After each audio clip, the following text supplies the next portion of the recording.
გამარჯობათ. კეთილი იყოს თქვენი მომბრძანება ჩემს ეზოთერიულ ტაროლოგიურ გვერდზე. დღეს გვექნება საჯარო გაშლა სახელწოდებით შაფიქრებული პიროვნების ნდობა შეიძლება თუ არა. ეს შეიძლება იყოს კონკრეტულად პიროვნება, ვისთანაც გაქვთ პირადი ურთიერთობა, თუნდაც საწყის ეტაპზე, ან უშუალოდ მეგობარი ან ნებისმიერი ადამიანი, ვინც გაინტერესებთ. შეგიძლიათ თითო ვარიანტზე თითო ადამიანი ჩაუთქვათ და მიიღოთ ის ინფორმაცია, რაც თქვენთვის მნიშვნელოვანი არის. პირადი კონსულტაციებისთვის მეკავშირდებით Facebook-ს ან Instagram-ის გვერდზე. მოწონება, კომენტარი, გაზიარება, ენერგო ბალანსირებისთვის არ დაგავიწყოთ. დავიწყოთ კონკრეტულად არსებული თემის განხილვა. პირველი ვარიანტი, მეორე ვარიანტი, რა თქმა უნდა მესამე ვარიანტი. ჩაფიქრებული პიროვნების ნდობა შეიძლება თუ არა. აირჩიეთ სასურველი ვარიანტი, რომელიც უფრო მეტად ახლოს არის, რომელიც უფრო მეტად დაგიძახებთ. მე კი დავიწყებ პირველი ვარიანტით. ჩაფიქრებული პიროვნების ნდობა შეიძლება თუ არა.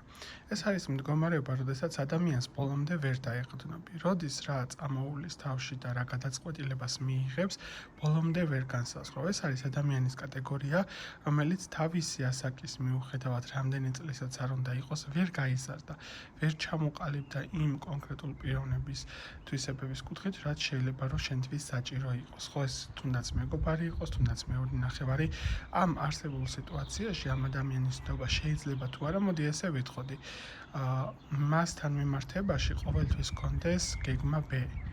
ბოლომდე მას ნუ დაეყრდნობი და ბოლომდე მასზე ნუ იქნები ორიენტირებული. 50-50-ის მდგომარეობა არის, ხო, თავისი არასტაბილური ხასიათიდან გამომდინარე, ბოლომდე ამ ადამიანს ფიზიკურად ვერ და არ უნდა ენდო. არ არის ბოლომდე სტაბილური არსებული ადამიანი. მეორე ვარიანტი. ჩაფიქრებული პიროვნების ნდობა შეიძლება თუ არა, რა თქმა უნდა კი.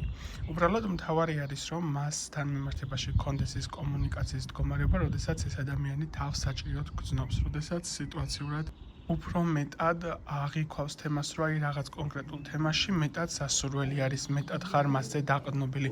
მას მუდმივად სჭირდება სიტუაციურად, რომ გქონდეს მომენტი, როდესაც შენ მისგან რაღაცას ელოდები, რომ შენ მისი გვერდში დგომა გჭირდება. რეალურად არსებული ადამიანის ნდობა შეიძლება, უბრალოდ მუდმივად ცვალებადობა უნდა გქონდეთ, მუდმივად უნდა გქონდეთ სიახლეები კომუნიკაციის მდგომარეობაში. წინააღმდეგ შემთხვევაში რაღაცა რუტინული და მომაბეზრებელი თემების მატარებელი სიტუაციაში თუ გადაიზრდება თქვენი ურთიერთობა, შესაძლებელი არის მომენტებში მისი მხრიდან წამოვიდეს თემები, რომ აი თავის გამართლების სიტუაცია და ისეთი სანდო აღარ იყოს, როგორც შეიძლება, რომ ადრე ყოფილიყო ეს არსებული ადამიანი. შესაბამისად, ნდობა შეიძლება თუ არა? კი, უბრალოდ მეტად უნდა იყოთ მასთან აქტიურ რეჟიმში. და რა თქმა უნდა მესამე ვარიანტის წარმომადგენლებისთვის ჩაფიქრებული პიროვნების ნდობა შეიძლება თუ არა, აქ ვიტყოდი ესეთ რაღაცას.